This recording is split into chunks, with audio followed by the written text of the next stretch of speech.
Le Festival Saint-Ambroise Fringe de Montréal fête ses 30 ans. C'est votre chance d'assister à des spectacles en salle ou en ligne. Théâtre, danse, humour, il y en a pour tous les goûts. Du 1er au 20 juin, joignez-vous à la fête bilingue des arts indépendants, la plus importante à Montréal. Pour plus d'informations sur la programmation, veuillez visiter le montrealfringe.ca et suivez-nous sur les réseaux sociaux.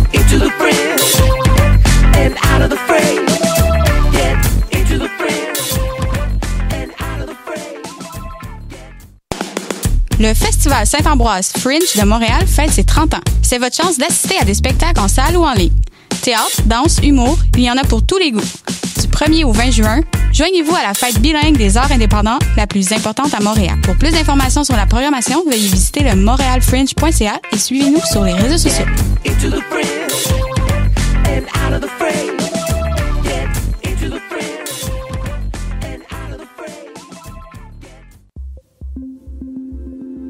Comment perdre ton argent avec Vallée du Hamel? Comment Vallée du Hamel peuvent te faire participer à la guerre des clans? Qu'est-ce que Wikipédia ne peut pas t'apprendre sur Vallée du Hamel? Toutes ces questions et bien d'autres seront répondues dans l'exposition Vallée du Hamel qui présentera l'univers ludique et narratif du duo d'artistes. Au Centre L'Hiver, du 17 juin au 15 août, 3980 rue Saint-Denis, leliver.com. Le son du peuple vous appelle. Le festival de musique Swanee Peripopolo est de retour et en ligne cette année avec des prestations de free jazz, noise, punk, nouvelle musique, spoken word, électronique, avant-rock, art sonore et des parties de danse. Plus de 60 artistes en performance en direct de Chicago, Philadelphie, Sous Lookout, Toronto, Bruxelles, Berlin, Téhéran, Kampala et Nairobi. Répondez à l'appel du 3 au 20 juin 2021 au swaneeperipopolo.org. Hey, it's Alex from Mets, and you're listening to CHOQ Montreal.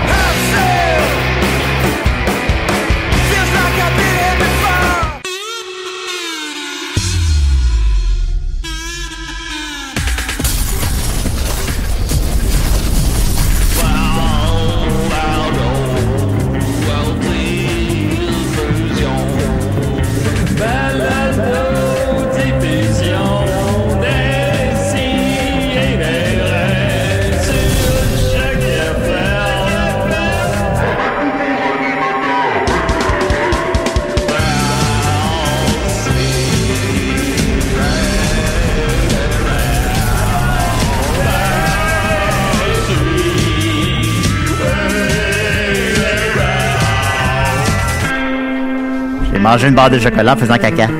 Ah, puis est-ce que ça goûtait le caca? Parce que l'odeur? Ben non, c'est pas mon caca, je mangeais. Oh, hey, on a-tu un invité? Non, on n'en a pas. Ah. On n'en a pas. On n'en a pas. J'ai oublié d'enlever le manual. En tout cas, c'est pas grave. Non, ben la barre de chocolat goûtait le chocolat, mais c'est qu'elle parlait... Oh mon Dieu, on est en onde! Moi, j'embarque plus là-dedans. Ah ouais? Non. Ça a pris 8 ans. Le pipi, finalement, c'était de la dèche, là, bon. Non, c'est fini. C'est fini pour moi. Maxime, tu ferais quoi dans ma position? Je sais pas. Je trouverais de quoi, là, du genre, finalement, j'ai touché à l'arc-en-ciel, des affaires de même, là, tu sais. Plus juste... je me suis étouffé dans le pipi. Bon, qu'est-ce qui se passe? Tu peux fermer la porte si tu veux, oui. Oui, on peut jouer à la porte. C'est qui ça? Je sais pas c'est qui. Regarde, tu vois, ça c'était bon. Qui nous dérange. Ça c'était bon, Julien. Comment vous appelez-vous? On vous entend jusque-là. Ben oui, on crie, parce qu'on est live. Parce qu'on est de plage horaire en plus. Yes! Party tout le monde! Bienvenue. On va faire le faire chuchotant. On la fait en chuchotant celle-là. C'est parce que les gens qui sont là sur notre plage horaire, ils aimeraient ça qu'on fasse pas trop de bruit pendant notre podcast. S'il vous plaît, un peu de respect. Que ce soit clair pour l'auditeur, il y avait quelqu'un qui est entré dans le studio pour nous dire qu'on faisait du bruit. Mais on a toujours pas fait le grand spécial. Ça fait 10 ans qu'on fait du bruit, puis c'est pas incorrect! Non, mais Mathieu. On n'a pas fait le grand spécial ASMR, fait que ça pourrait être aujourd'hui. Ah oui, c'est là que ça se passe. Le spécial BDSM. Fait que voilà, donc je mange mon caca. Je vais écrire à la station. Moi, je suis trop scandalisé par ça, la gang. Ben là, on s'est fait interrompre. Non, ben là, écoutez. On donne du contenu de qualité. Elle a l'air fine, là. Je sais pas, là. On va pas. On peut pas se mettre tout le monde à dos à choc. La gentillesse, là, Julien, là, c'est une forme de violence. Julien. Ah ouais? Julien. Explique-moi ça. On est la meilleure émission, on a tout le monde de dos à choc déjà. C'est vrai. La violence des riches. Tu sais, quelqu'un que ça vit, pis là, ah oui, mais il est gentil. Oui, il est gentil. Il est né dans Watt. C'est facile d'être gentil quand tu gagnes 100 000 par année comme le Tiju, tu sais. What the fuck? Je vais aller dire, ta gentillesse, là, c'est une forme de violence. Elle fait rien, on rentre dans son local. By the way. On l'entend jusqu'ici, votre gentillesse. Vous avez entendu la voix de celui qui a touché l'arc-en-ciel, Maxime Gervais. Comment il va? Ça va bien aller. Ça va être ça va. Là, maintenant, faut plus faire des bruits pendant le podcast. Ça nous rajoute une petite contrainte. On n'a pas de contenu, on fait juste du bruit depuis 10 ans. Ça fait le spécial baseball, ça n'aurait pas passé. Hey, Chris, Baby le gorille, qu'est-ce qu'il aurait fait? C'est parce que c'est l'épisode de Baby. Le petit gars c'est boire de Chris, ça passe moins bien. Tous nos personnages qui crient. C'est sûr. Alors Linda nous précise que la mesquinerie, c'est un sport de riches qui n'ont pas à penser à leur survie. Et voilà. Voilà, mais je voulais pas t'enlever ton moment. Alors comment il va, Maxime? Ça va bien, merci. Cool. T'attends que je voulais pas t'enlever ce moment-là. C'est le moment de podcasting le plus on peut-tu le refaire? Fait que, comment tu vas, Maxime? Ben, je te l'ai dit, ça va bien. Ouais. J'ai pas bon, un appel. Un coup que c'est dit. Sûrement c'est pour nous dire que c'est un esti de bon bout, ça. Décidérez. Salut, la vidange. Oh! Tabarnak! C'est-tu le Benjamin Toll qui est très courageux derrière son téléphone, mais un peu moins en personne? Ouais, ça doit être pour ça que en presque 2 ans de pandémie, tu m'as jamais invité en studio pour que je te dise dans les yeux qu'est-ce que je pense de ton odeur, ton look. T'appelles-tu pour ça, là? Ouais. Ben, on peut pas. J'ai une crotte sur le cœur. Ben, je comprends ça. Moi, j'en ai une dans les culottes, mais c'est parce que... 2 ans, c'est que t'as rien à dire parce qu'il y a pas de box-office pis t'as pas d'invité autour de la table. Tu m'invites même pas une seule fois. Ben, je peux pas t'inviter, Benjamin, on peut pas recevoir de gens. Non, commence pas avec tes excuses. C'est un fait. Fais pas pleurer ton enfant. J'aurais pu trouver un moyen que je me pointe en studio parce que t'en avais du monde avec toi une fois de temps en temps. Mais non, t'as trop peur des conséquences que si je vienne, le monde réalise à quel point que t'es un mal fait. Ben là, je pense que le monde sache que je suis un mal fait. Là. Ben là, on crie pas tant que ça dans l'émission, non? Il y a quand même du contenu. Trouves-tu qu'on crie? Non, mais je parle pas des autres. Les autres qui ont du contenu. Okay. Toi, t'en as pas de contenu. Ah bon. Ben écoute, alors, je te trouve bien courageux derrière ton téléphone, Benjamin. Fait que je t'invite formellement, quand la pandémie sera terminée, dans 4 ans, à venir en studio, pour te faire humilier. Ouais, on verra ça. Voilà. Ben merci beaucoup, puis une salutation à la petite famille. Ben oui. Bientôt, on va pouvoir avoir des vraies entrevues avec Simone. Oui. Comment elle va, Simone, le matin? Elle va bien, mais c'est pas Simone qui parle, c'est Mathilde. Tu devrais savoir que j'ai 2 enfants. Le samedi matin, Simone est avec sa mère à l'écurie, puis que Mathilde est avec moi. Elle est à l'écurie? Elle fait quoi? Elle fait du cheval? Ben oui, ils font du cheval. C'est ça qu'on fait dans une écurie, Julien, calvaire. J'ai jamais fait de cheval, puis j'ai 40 ans de plus que Mathilde. Je veux juste qu'on prenne une seconde pour penser à Julien sur un cheval, s'il vous plaît. Je pense que c'est la chose qui me fait le plus rire. Ça serait chiant pour le cheval. Je pense que c'est pas la première fois qu'on soulève cette image-là. C'est vrai? Pardon? On le réalise-tu, là, à quel point t'es loser, ou bon, ça commence à rentrer. Non. Ben, merci beaucoup, Benjamin. OK, c'est ça. C'est bien. Toujours apprécié. Okay. On a avec nous ensuite Sophie Croteau. Comment oui, ça va un mini peu le moins bien que je suis débarquée de mon high. Là. Mais honnêtement, je sais pas, vous avez recommencé à faire des shows hein, aussi? Oui, ici là. Mais ouais, c'est un peu. Pas au même rythme qu'à une autre époque. Oui, non, c'est sûr. Puis devant moins de gens, pas mal. Je sais pas comment vous vivez, mais le high post-show, là, mais moi, on dirait que j'avais oublié ça. Fait que là, tu sais, j'ai commencé à faire mes shows Fringe. D'ailleurs, il reste 2 représentations si vous voulez venir aujourd'hui demain. Puis au Monument National aujourd'hui à 4h45 et demain à 18h30. Il y a du monde tout nu, du tatouage. C'est hot. Moi, tu m'as eu à tatouage. Puis c'est ça. Puis je sais pas, je reviens chez nous puis je suis comme je pense que c'est la première fois que je vis des émotions aussi fortes là en 2 ans et demi là. Fait que c'est vraiment difficile de gérer le high post-show. Mais je comprends ça, tu sais, l'adrénaline l'adrénaline, c'est quand même une drogue qui est plus puissante qu'on pense. Puis tu t'en es semi-conscient. Fait que tu reviens chez vous, tout est calme, tu essaies de décompresser, mais t'as encore l'adrénaline dans le tapis. Puis l'adrénaline, c'est que si tu gères pas en faisant quelque chose, genre en prenant une bière après un show, ça devient de l'anxiété. Exactement. Fait que c'est assez... J'ai vécu des genres de crises...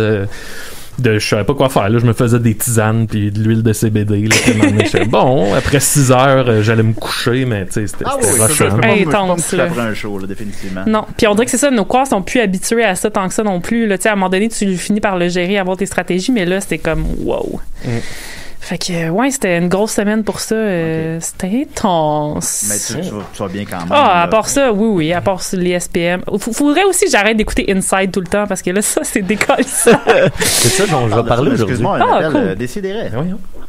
Oui, bonjour, ici Nicolas en direct de Lavin. Nicolas! Bon, Nicolas, là. Oui, j'approche du pont Pierre-Laporte. Je suis à la hauteur de Saint-Apollinaire, là, direction Est. Pour l'instant, il n'y a pas, ça circule très, très bien. J'ai déjà fait cette chronique-là. Direction ouest aussi, c'est toujours assez fluide. Donc, j'ai l'impression qu'il n'y a pas encore les impacts des travaux sur le pont Pierre-Laporte qui s'en viennent là, bientôt à la fin juin. J'ai l'impression que c'est peut-être parce que c'est pas commencé. Donc, il n'y a pas encore d'effet, là. OK, ben, on t'a pas demandé de faire cette chronique-là. Là. Ça veut dire que t'es proche de Charny, Nicolas? Il me semble que t'avais pas mentionné que ça serait bien qu'on ait un correspondant en direct... sur la route? Ben, si j'avais mentionné ça, c'était pas à toi que je l'ai mentionné. ça, c'est sûr. Mais t'avais dit, comme à Radio Cannes, là, ça ferait chic. C'est vrai. Ah, c'est vrai. Ben non, Radio Cannes, là, je pense, ça va être dans une prochaine vie. Là. Ça sera pas dans celle-là.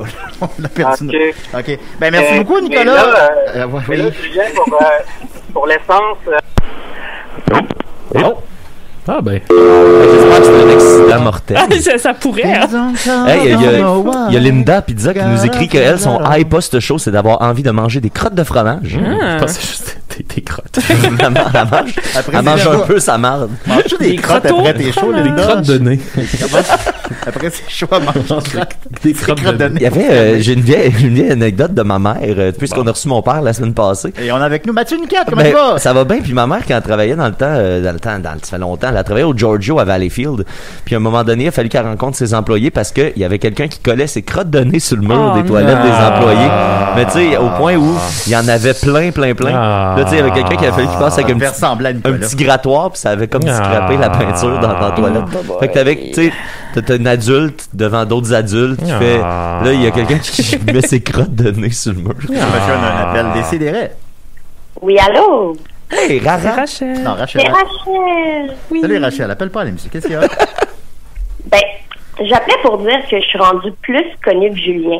Parce que là, sur TikTok, j'ai 1330 abonnés. Nice. Quand même. Moi, j'en ai 26 c'est quand même sur beaucoup. Facebook.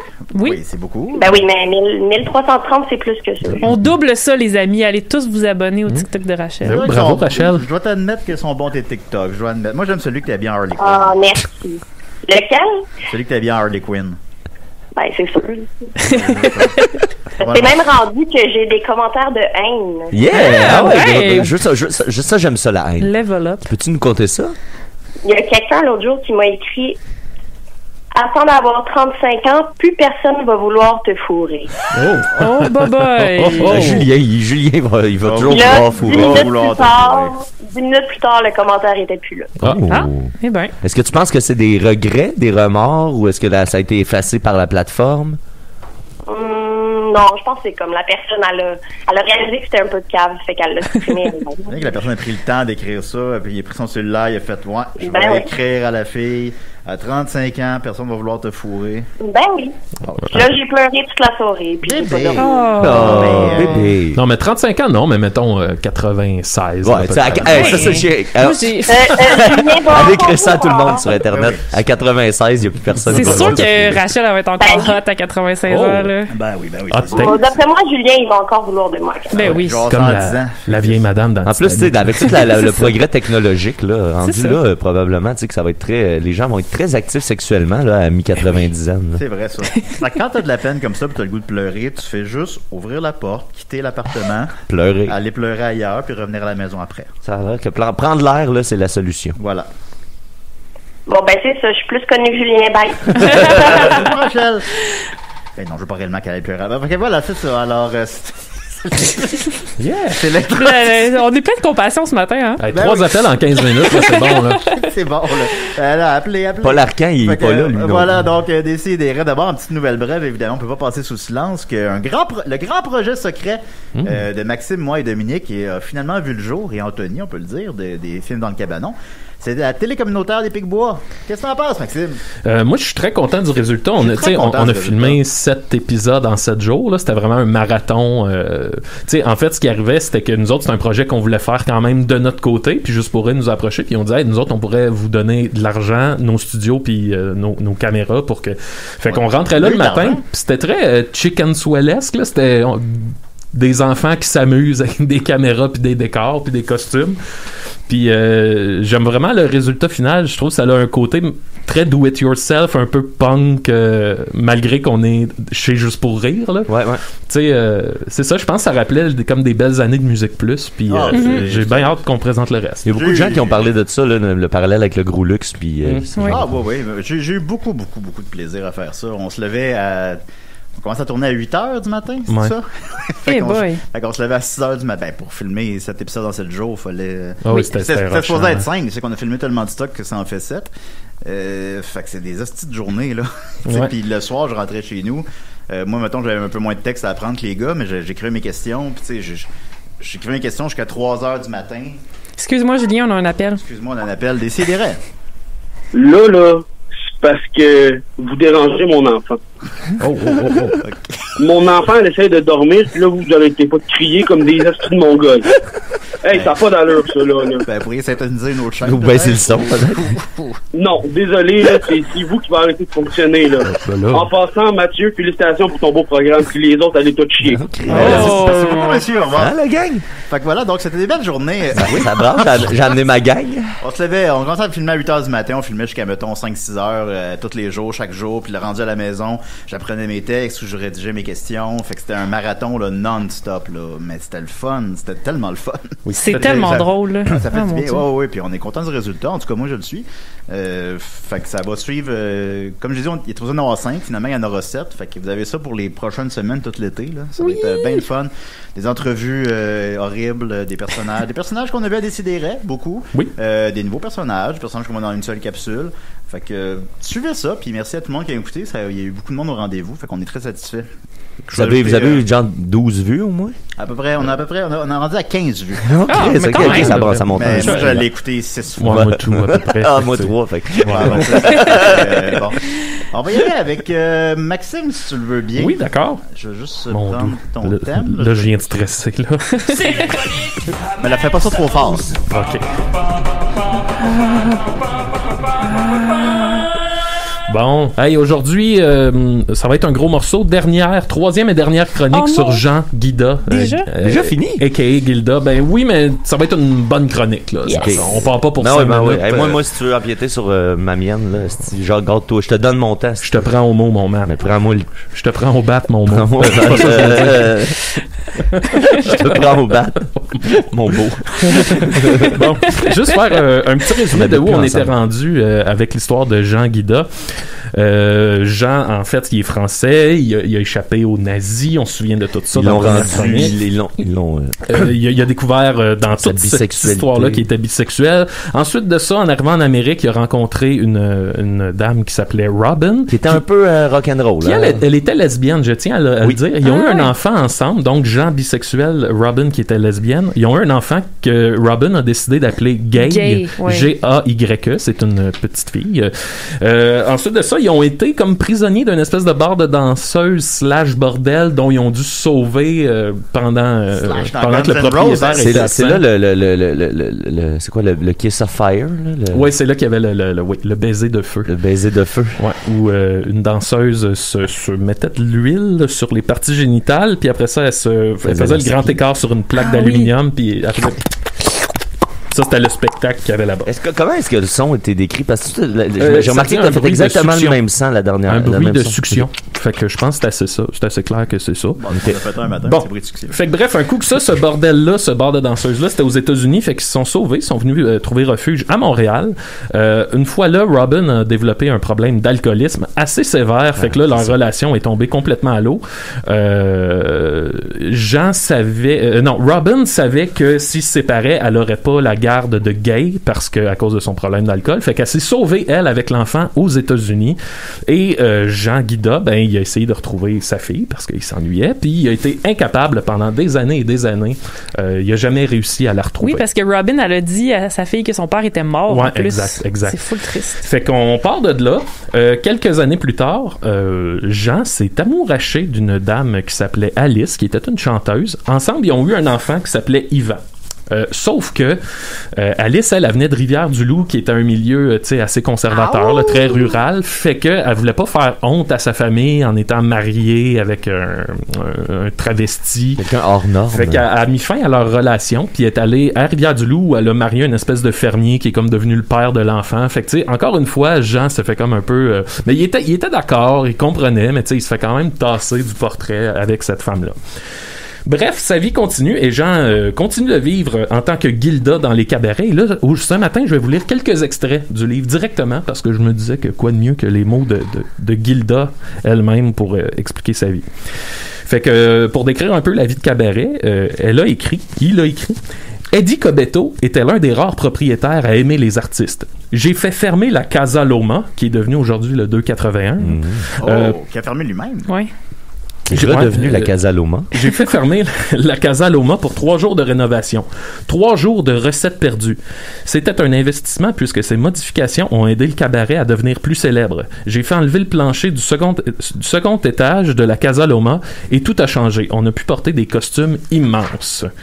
Fait que ça montre un peu l'espèce de pouvoir puis de démesure que Jean avait dans son milieu. Tu sais, c'était quelqu'un de visionnaire puis qui se limitait pas dans ses ambitions. Fait que mettons quand elle rentrait dans un cabaret, elle faisait tout changer, mais c'était toujours pour le mieux du cabaret, tu sais, pour que les spectacles soient encore plus flamboyants. Fait qu'il a fait avancer la cause.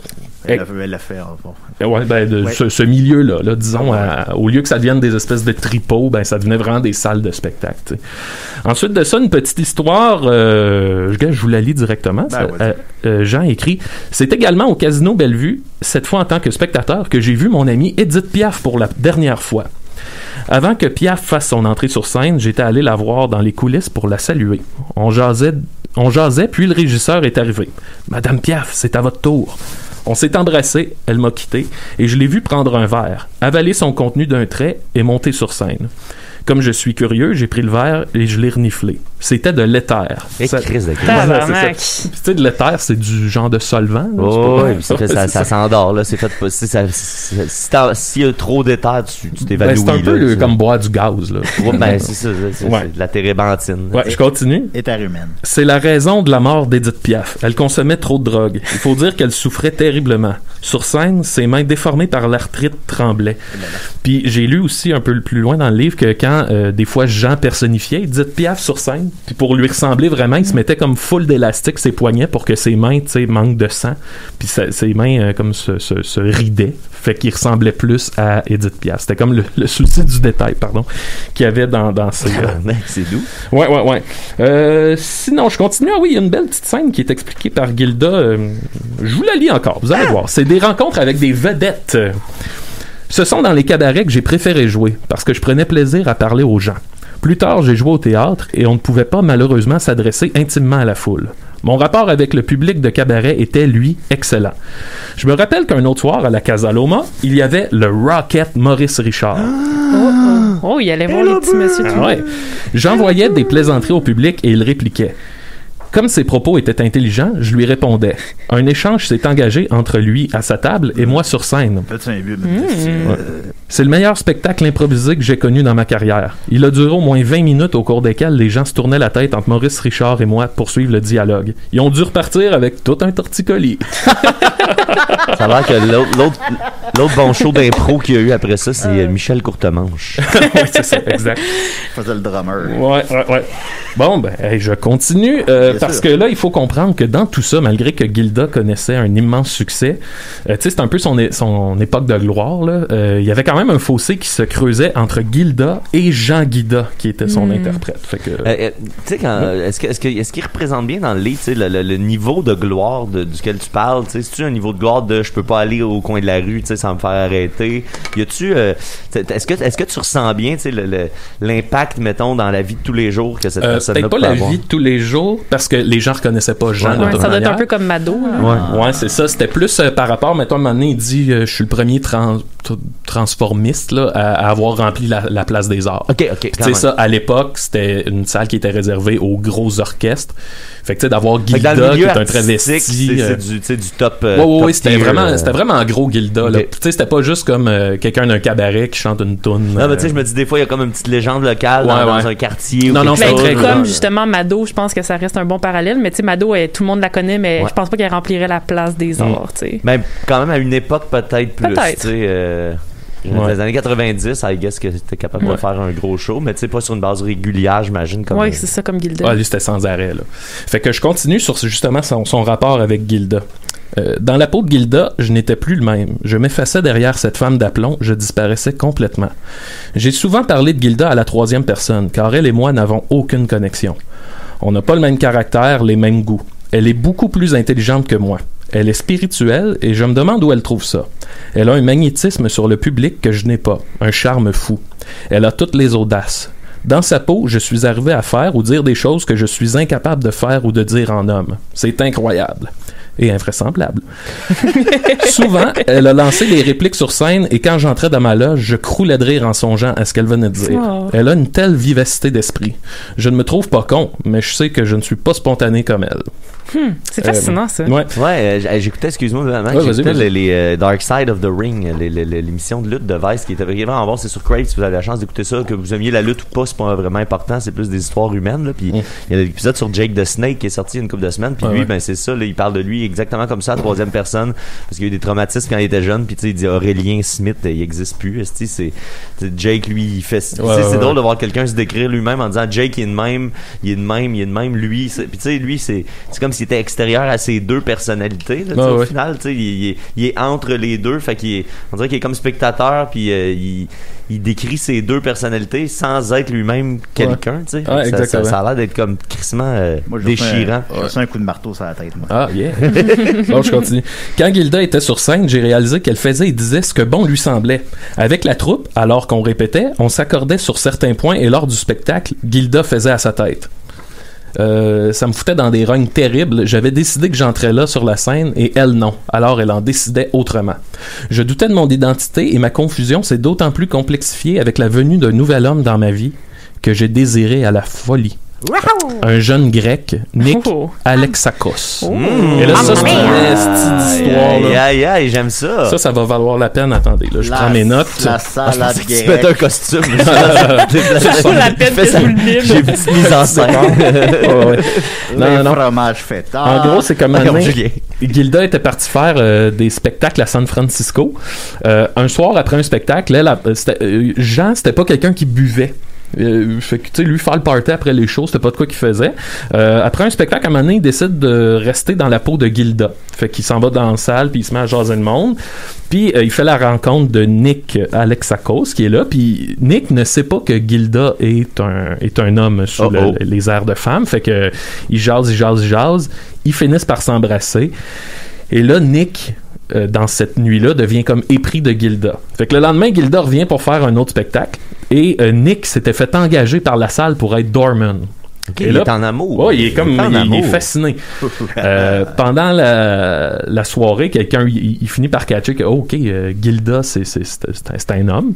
Mais l'histoire qu'il faut comprendre, c'est que Nick, c'est vraiment un homme à femme. C'est comme c'est un chasseur, un coureur de jupons, et il doit comme posséder toutes les femmes. Un tannant. Comme moi. Ce qui fait que malgré que derrière Gilda se cache un homme, il voulait quand même séduire la femme. La femme qui est Gilda. Oh shit, ok. Je pensais que t'allais dire, vu qu'il était comme full homme à femme, ça l'écœurait, mais il est, non. Il est next level ouais, c'est homme ça. à femme. Fait que lui, il est comme, Gilda, c'est une femme, donc je dois la conquérir, tu sais.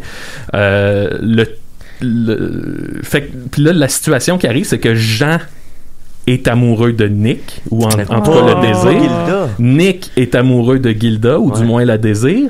Gilda, elle est comme, ce cirque m'amuse, tu sais. Fait que... Ils finissent comme par vivre une idylle. Il faut savoir aussi que pendant ce temps-là, Jean était dans une relation avec une femme qui s'appelle... comment elle s'appelle? Ça commence à faire du monde à la messe, là. Elle s'appelle Galina. Jean est en relation avec une femme qui s'appelle Galina, qui est une danseuse nue. Fait que là, ça devient compliqué, OK? Jean amène Nick dans son couple pour vivre une espèce de threesome sexuel. Threesome dans ces oui. Tranquillement, pas vite, Nick devient amoureux non plus de Gilda, mais de Galina. Fait que là, Jean se sent comme super délaissé. C'est triste.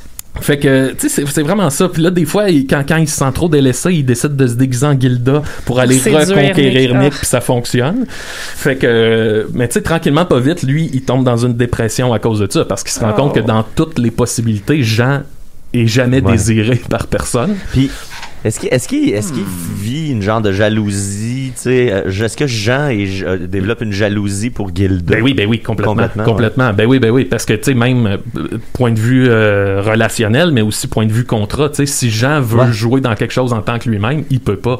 Fait que sa meilleure amie devient sa pire ennemie.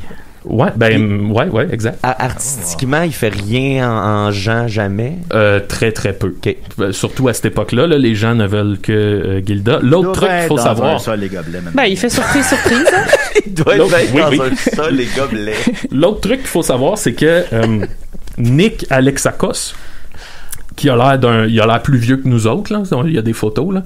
Sauf que c'est un bébé. C'est un homme. Ouais, c'est un bébé. Non, c'est un homme bébé. Ce gars-là a un problème de glande il produit trop de testostérone. Oh boy. Ce qui fait que malgré qu'il a pas ses cheveux. Pas pour cette époque-là, mais malgré qu'il a l'air d'avoir genre 35 ans, il en a 16.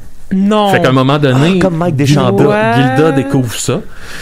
Et là, à un moment donné, Gilda et Galina doivent retourner à Montréal pour une nouvelle série de spectacles et Nick leur demande je peux-tu venir avec vous autres? Mais là, tu sais, t'as 16 ans, tu peux pas venir comme ça partir aux États-Unis.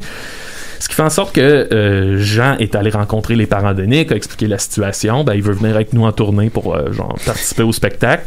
Ce qui fait que Gilda est devenu, Jean est devenu le tuteur légal de Nick. C'est ça. Mais avec qui il avait comme des rapports sexuels. Fait qu'il recrée la situation de lui quand il était jeune, en plus. Genre, ce qui fait que... mais sauf que Nick était tellement, genre, la libido dans le tapis que lui, il demandait pas mieux, tu sais. Ce qui fait que, quand ils sont arrivés au Canada, à Montréal, il y a eu un grand scandale qui est entre autres, nommé, tu sais, les 100 scandales québécois, là.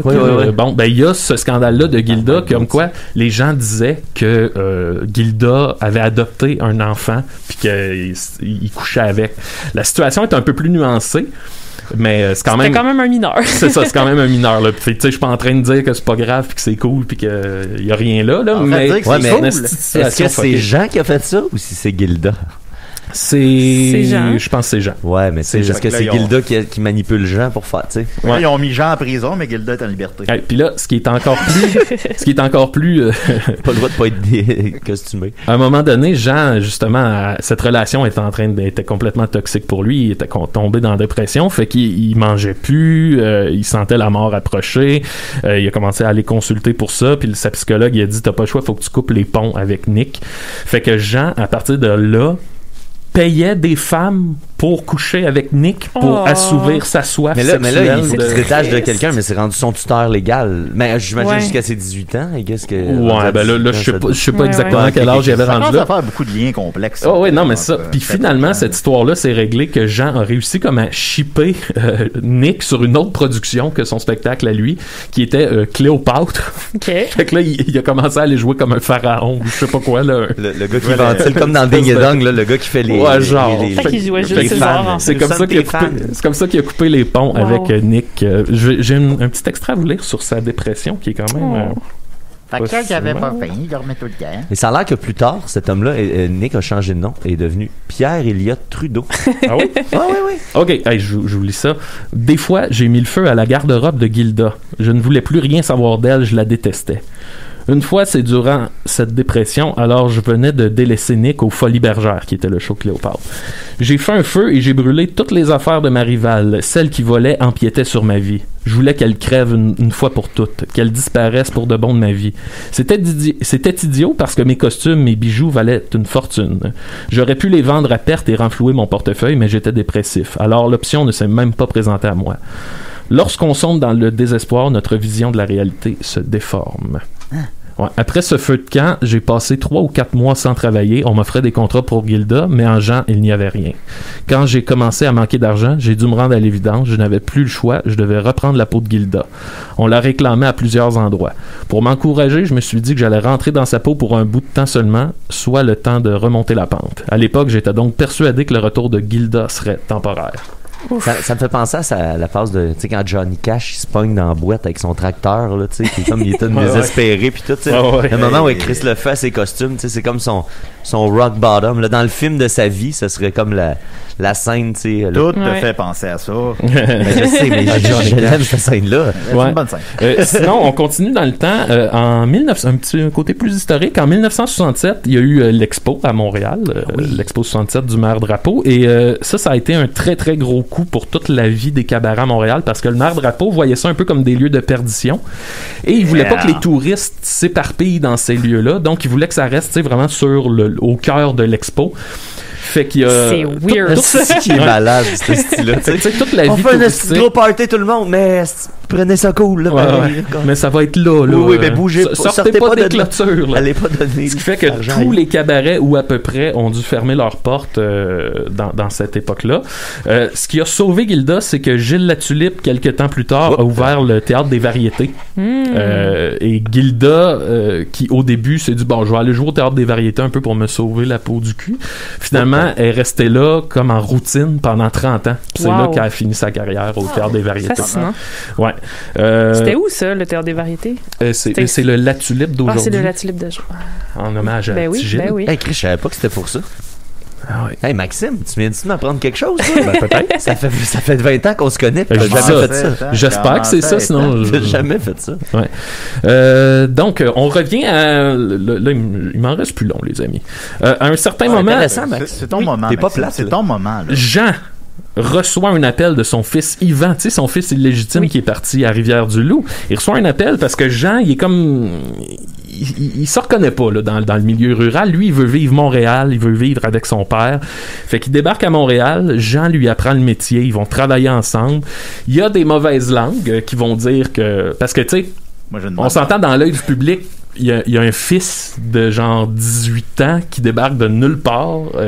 Les gens savent pas. Puis le Gilda est là. Non, c'est mon fils. Fait il y a des précédents là, avec Nick. C'est ça. Fait que les gens l'accusent un peu encore d'avoir un jeune amant, encore sous le couvert de c'est mon fils. Là, c'est vraiment weird. Mais c'est quand même symptomatique de l'époque aussi, là, d'assumer que l'homosexuel ou la personne avec une vie hors norme est comme vil. Là, il y a un petit côté. Puis je comprends qu'à partir de Nick, il y a un précédent. Mais je comprends le précédent, mais tu sais, quand même, je pense que précédent ou pas, ces espèces d'idées-là circulent. Puis tu sais, je pense que c'est encore vrai aujourd'hui, là, tu sais, on va vite là, je trouve, dans notre tête. Définitivement. Ouais.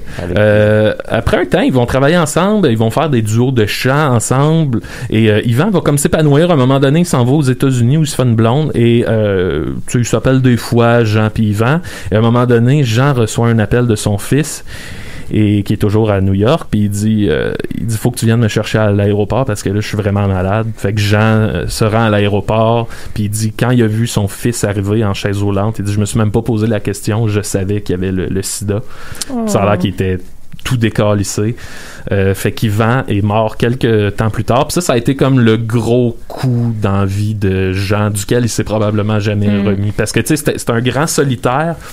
Et là, sa relation avec son fils, qui travaillait ensemble, ils faisaient des numéros ensemble, je pense que ça lui a fait vivre quelque chose en groupe, tu sais. Puis quand ça s'est arrêté, je pense que là, il a mis un peu une croix sur toute vie sociale ou partagée, disons. Après quelque temps, Jean va se remarier encore une fois avec une femme qui s'appelle Fleurette. Ça marche pas. Fleurette. Ouais. Fait que Jean vraiment s'enfonce dans sa solitude jusqu'à temps qu'un jour, le téléphone sonne. C'est une demoiselle qui demande à parler à Jean Guida. Jean, il dit, ben, c'est moi, blablabla. À l'autre bout du fil, ça parle en anglais. Hein. I know.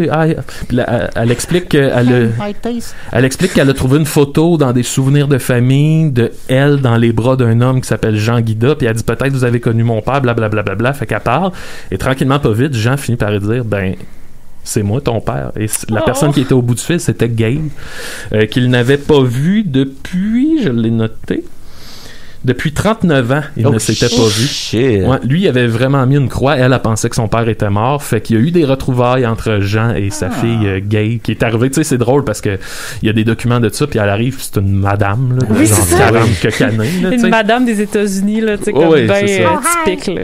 Puis il y avait un bel article dans le 7 jours là, sur les retrouvailles. C'est full beau. Oui, c'est comme le moment de... Je pense que c'est le moment de grand bonheur de Jean, là, de retrouver Gabe, puis qu'il puisse un peu vivre ce qu'il a pas pu vivre avec cette fille-là. Oh, hi papa.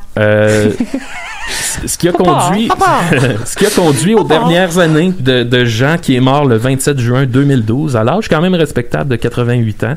Ce qui est sa fin est terriblement triste. Là. Il est décédé pauvre et triste, mélancolique et nostalgique. Faut savoir que Jean, quand il finissait une run de show, il prenait tout l'argent qu'il avait fait, puis il l'investissait dans des nouveaux costumes, des nouveaux décors, un nouveau spectacle. Fait qu'il n'y a jamais eu d'argent. Jamais. Il a tout le temps vécu. Puis ça vient un peu de son passé, tu sais, avec les nazis. Là, c'est ça, j'allais dire 88, c'est le signe des nazis. Oh, c'est le chiffre des nazis, ouais. Ben, nous, c'est le village des valeurs, quand c'est pas ça, lui. Non, mais c'est ça. Fait que là, sa vie commence avec les nazis, il se termine avec sous le signe du nazisme. Puis on le voit là, dans le documentaire qu'il y a sur YouTube, tu sais, il habite dans la tour au-dessus du Bercy, là, à côté du métro Frontenac. C'est triste en tabarnak. Le centre d'achat qu'il y a à côté du... lui, il habite dans les grandes tours, puis tu sais, il a l'air d'habiter dans un 2,5. Ce qui est fucké, c'est que c'est un minuscule appartement, mais chargé de toiles de lui-même, de Gilda, de lustres, de trophées. Il est juste comme j'ai hâte de mourir. Ben, ça me rappelle aussi les reportages sur la fin de la vie du grand Antonio dans le temps, tu sais. Qui était comme une petite légende, puis comme même chose là dans son petit crise d'appart dégueulasse. Le gars il est immense, il vit dans le plus petit appart du monde.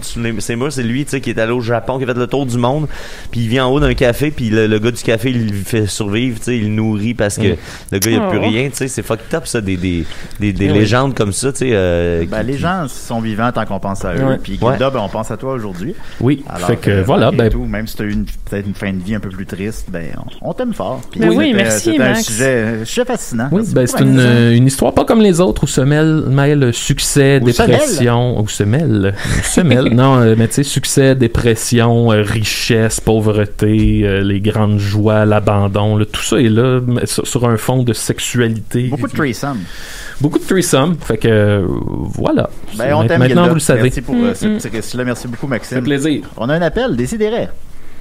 Oui, pour faire suite aux nazis, ici Nicolas en direct sur la route, édition Québec. Ça a été très fluide sur le pont dans les deux sens. Un petit ralentissement. On m'annonce qu'il y avait un événement sur la sortie vers Saint-Georges, mais là, ça a été dégagé, c'est réglé. Pour l'instant, 73 nord, c'est excessivement fluide. Donc, ça se passe très bien ici. Merci Nicolas. Ben, merci beaucoup Nicolas, mais on t'a pas demandé de faire ce chronique-là. Ouais, ben je recheckais mes courriels, puis effectivement... OK, merci beaucoup, Nicolas. Fait que, voilà, c'était donc...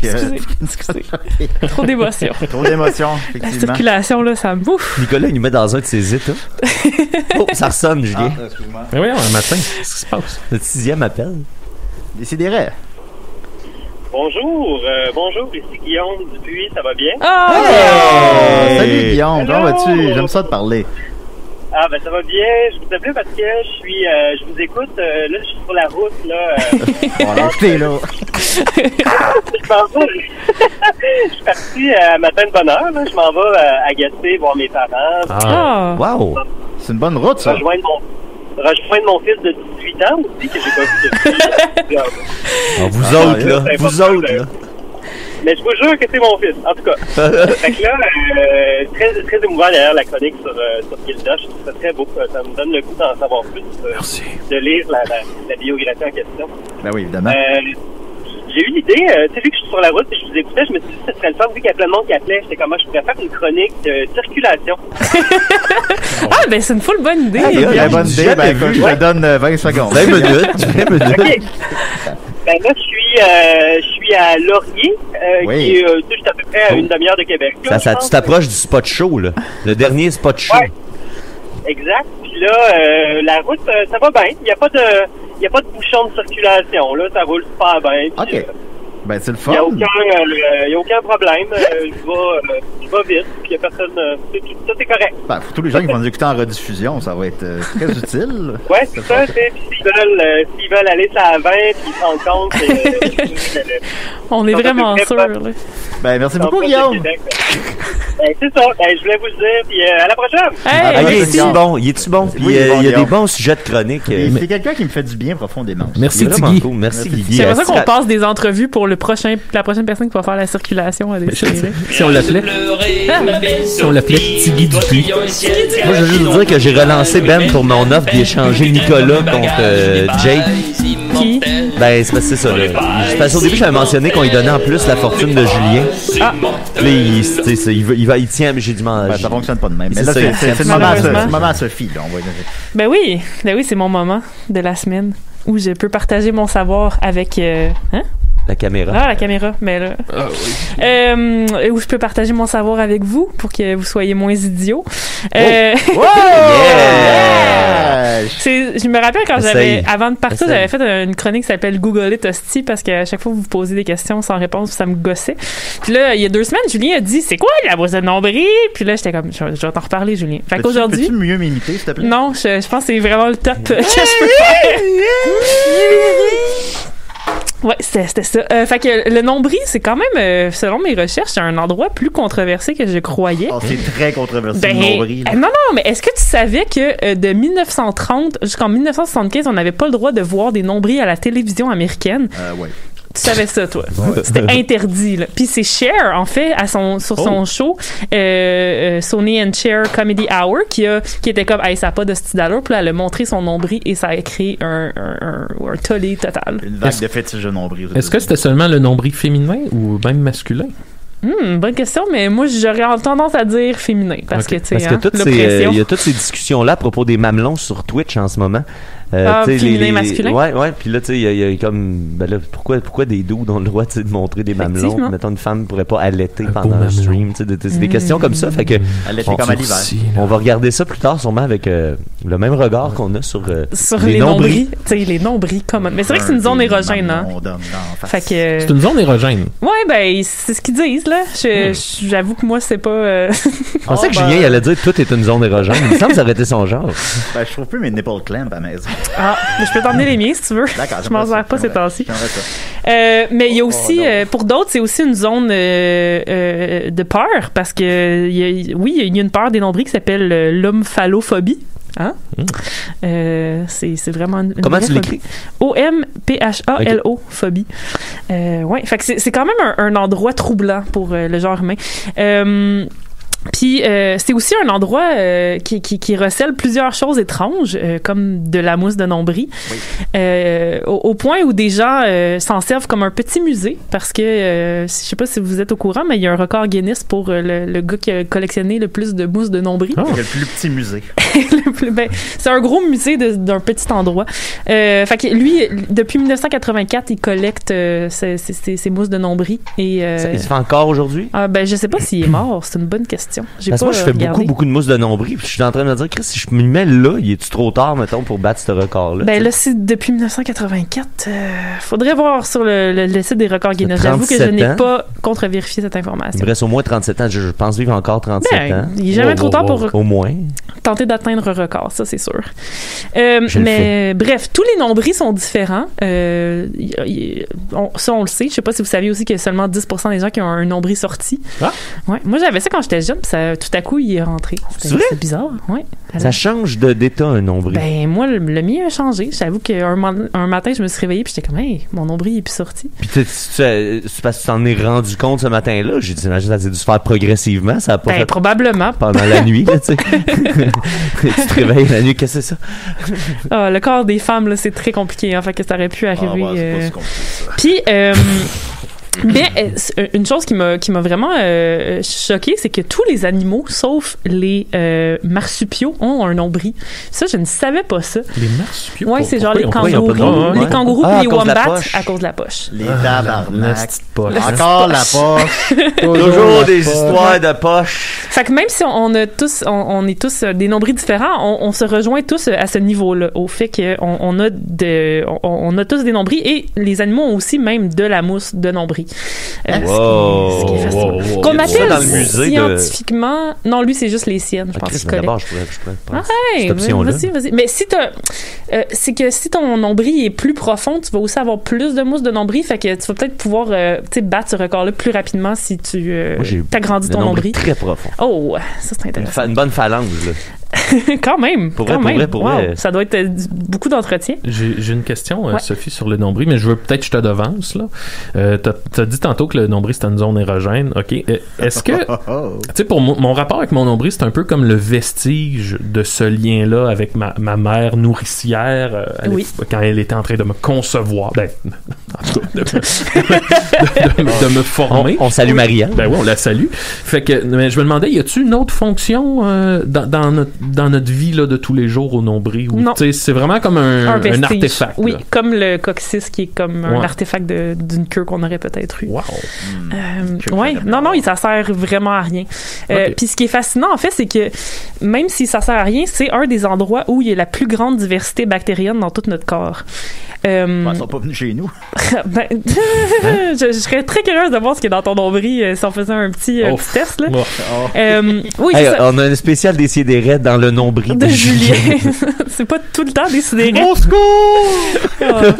Mais c'est ça. Le nom scientifique de la mousse de nombril, c'est peluche ombilicale. Là, fait je vais utiliser le vrai terme là, pour vous en parler parce que c'est ça. Le nombril contient beaucoup de choses. Les choses qu'on voit, les peluches ombilicales, et les choses qu'on ne voit pas. Donc, pour répondre déjà à la question de Julien, c'est quoi de la mousse de nombril? Eh bien, c'est un mélange de beaucoup de choses. C'est un mélange, entre autres, de fibres textiles qui viennent de tes vêtements. Parce que, en fait, c'est pour ça aussi que les hommes ont plus de problèmes de mousse de nombril que de femmes. C'est que c'est les poils qui ramassent tout ce qu'ils trouvent puis qui envoient ça au nombril. Ça fait comme un trail, tu sais, qui se rend naturellement jusqu'au nombril. T'as dit un problème, mais tu sais... Ben, je sais pas. C'est pas un problème. C'est à cause des infections. J'ai eu des histoires de nombril. Oui, je pense que ça a l'air d'être... Moi, j'ai pas ce problème. Là, je vais vérifier. Oui, à quelle couleur aussi? Ça, c'est différent d'une personne à l'autre, la couleur. Fait que... Moi, ça m'est déjà arrivé d'avoir, tu sais, de me sentir comme irrité dans le nombril. Puis là, je suis en train de me dire peut-être qu'il y a eu comme un début de je sais pas là, d'infection. Mais ça se peut parce que justement, si t'as de la mousse de nombril, c'est pas juste des fibres textiles, il y a aussi de la sueur, il y a aussi de la poussière, tu sais, c'est vraiment tout ce qui passe proche de ton chest se ramasse là. Fait que des fois, il peut avoir des bactéries peut-être si t'es pas, tu sais. En fait, non, j'allais dire si t'es pas propre, ça n'a même aucun rapport, mais comme il y a plein de choses qui peuvent se ramasser là et y rester emprisonnées. J'ai trouvé un crayon l'autre jour. Ben, c'est ça, c'est quand même, il faut faire l'entretien de temps en temps. Ça a l'air que Gilda a déjà retrouvé un de ses enfants. C'est un enfant illégitime dans son nom. Mais si ça vous préoccupe, que vous avez des infections à répétition, la solution, c'est une des plus faciles, c'est de se raser le chest, tout simplement, parce que les petits... je suis correct d'abord. C'est pour ça que t'en avais pas. Les petits crochets de vos petits poils ne pourront plus ramasser les poussières et les renvoyer vers votre nombril si vous n'avez pas de petits crochets de petits poils. Vous pouvez aussi porter des vieux chandails parce que la mousse, il y a moins de textiles volatiles. Ou sinon, même perdre du poids, c'est une solution parce que plus ton ventre est gros, plus le trou il est gros aussi, fait que ça ramasse plus de poussière. Le trou? C'est un petit peu... oui, c'est ça. Mais moi, c'est ça. J'ai remarqué aussi que les chandails de moins bonne qualité, là, que ça s'émiette plus facilement. T'sais. Effectivement. Si vous avez des t-shirts... Les fibres pas naturelles, synthétiques. Moi, j'ai 4 nombrils. Ça veut dire quoi, ça? T'as 4 mères. Ouais, t'as 4 placentas. Faudrait parler à ta mère. T'es sûr que c'est pas juste des plaies? C'est peut-être des plaies dans le fond. C'est des coups de couteau. Mais c'est ça, les choses qu'on ne voit pas dans les nombrils, puis c'est ça qui moi, m'a vraiment sidéré dans ma recherche sur les nombrils, c'est les bactéries. Donc, je vous disais que c'est comme l'endroit où il y a la plus grande diversité dans le corps humain. Même le trou de cul. Même là. Des poils de trou de cul. Ça aussi, ça doit ramasser des petites choses. Fait il y a eu une étude sur une soixantaine de personnes. Non, c'est très correct. Okay, c'est bon. C'est très correct. Une soixantaine de personnes qui ont juste passé un petit écouvillon dans le petit nombril pour voir qu'est-ce qu'il y avait là. Et on a découvert une diversité incroyable. Sur 60 personnes, ils ont découvert 2400 espèces de bactéries. Holy shit! Dont 1200 qu'ils n'avaient jamais vu avant. Et, tu sais, en gros, tout le monde, à peu près, tu sais, 70% des gens ont les mêmes 8 souches de bactéries dans le nombril, puis tu sais, c'est assez commun. Puis tout le monde a à peu près en moyenne 67 espèces de bactéries dans le nombril, mais tu sais, ça peut aller de genre 29 à 100, là. Fait que la moyenne, c'est 67. J'imagine comme un puits qui s'en va directement in hell, là, puis là, il y a des créatures qui sortent comme... le démon du Sarlac. Ouais, c'est ça. C'est la Moria. Mais c'est ça, il y a aussi un genre de 10% de gens qui avaient des espèces là, complètement fucked up. Genre un gars, puis on parle juste d'un échantillon de 60 personnes. Il y a un gars qui avait une bactérie qu'on ne retrouve que dans les sols au Japon. Là. C'est la seule place qu'on en a vu. Lui, il avait ça dans le nombril, puis évidemment, il n'a jamais été au Japon de sa vie. Et un autre dude qui, lui, s'était jamais vraiment lavé de sa vie, ce qui n'est pas un problème maintenant que je vous en ai parlé. C'est vrai. Excusez, là. Si juge les gens qui se lavent jamais de leur vie. Non, mais c'est un apprentissage, hein. C'est un apprentissage, la propreté. Et, en tout cas, l'hygiène. On va starter ça maintenant. Non, mais t'as pas besoin, Julien, c'est correct de pas se laver. Faut juste... Mais ils ont trouvé des bactéries extrémophiles dans son nombril et on se rappelle, qu'est-ce que ça veut dire, hein, extrémophile, Ben oui, Julien? c'est comme les extrêmes copro... Hein? Ah, bah, t'as pas écouté, hein? Ouais, j'ai écouté. Ah, non, quand je parlais de tardigrade, c'est comme les tardigrades, ils résistent à des affaires extrêmes. Au vide spatial, là, genre. Fait que ça, ils en ont trouvé dans le nombril de ce dude-là qui se lavait jamais. Mais lui, il allait très bien, son nombril était pas infecté, rien. Il vivait sa petite vie de nombril. Mais là, la bactérie japonaise, là, est-tu comme apparue ou, mettons, le gars, je sais pas, il a mangé des sushis. Ben, c'est ça qui est difficile à dire. Il y avait des poissons exotiques, mettons, qui venaient d'ailleurs. Puis mais puis là, après, c'est joué dans le nombril. Il faut bien que ça vienne de quelque part. Faut que ça vienne de quelque part, mais c'est impossible de savoir, tu sais, de savoir où, comment, pourquoi. Puis si elle a été là toute sa vie, si comme, tu sais, il faudrait faire plus. Les études sur le nombril, en fait, ils ont commencé à peine dans les années 2000, là, c'est vraiment comme très récent, puis il y en a très peu, puis moi ça me fascine parce que comme tu sais, vous découvrez comme un genre de jackpot bactériologique sur le corps humain, puis ça intéresse personne. C'est un petit trou. C'est juste un petit truc qui sert à rien. Fait que voilà, si vous êtes préoccupé par l'hygiène de votre nombril, si vous voyez que vous avez des infections, des odeurs étranges, n'utilisez surtout pas d'alcool à friction ou de choses très intenses, juste un petit peu d'eau, de savon, c'est très bien. Si vous voulez en savoir plus, WikiHow a une excellente page sur comment se laver le nombril que je recommande à tout le monde. How to clean your belly button. Ça doit être avec une serviette humide. Genre. Ça le fâche bien. Non, mais la première image, c'est genre une fille full sensuelle qui prend sa douche, puis elle est genre blurry un peu, puis j'étais comme, wow, WikiHow! Là, il est intéressé. Il a les petits yeux brillants. Il brille. Ouais, branler sur WikiHow. Les petits yeux brillants, le petit pâte croquant. Allez, ouais, ça. Mais ouais, c'est ça. Fait que prenez soin de votre nombril. Si vous avez accès à du matériel scientifique, amusez-vous pour découvrir les bactéries qui y résident. Mais ouais. C'est un endroit fascinant. Fascinant. Avec toi, Sophie, tout devient fascinant. Ah, c'est fin. C'est fascinant. Avec toi, il y a comme deux phrases par-dessus l'autre et on commence. C'est Sophie, c'est Sophie, bonjour. Allô? Avec toi, Sophie, tout devient fascinant. C'est ça qu'il voulait dire. C'est ça que je voulais dire, mais comme. Non, mais tu sais, des fois, il y a deux phrases. J'ai un masque d'en face, puis là, bon, en tout cas. Fait que voilà. Merci beaucoup, Sophie. On continue avec Nickel, j'imagine. Ok, vas-y. Comme d'habitude, 2 minutes. Parce qu'il y a aussi Linda, puis Étienne, mais il n'y a plus le temps, là. Comment il n'y a plus le temps? On a le temps des trois de faire notre chronique. Facile. Vas-y, Marthe. C'est un speedrun. Prends ton souffle. Alors, 1 minute et demie. Go!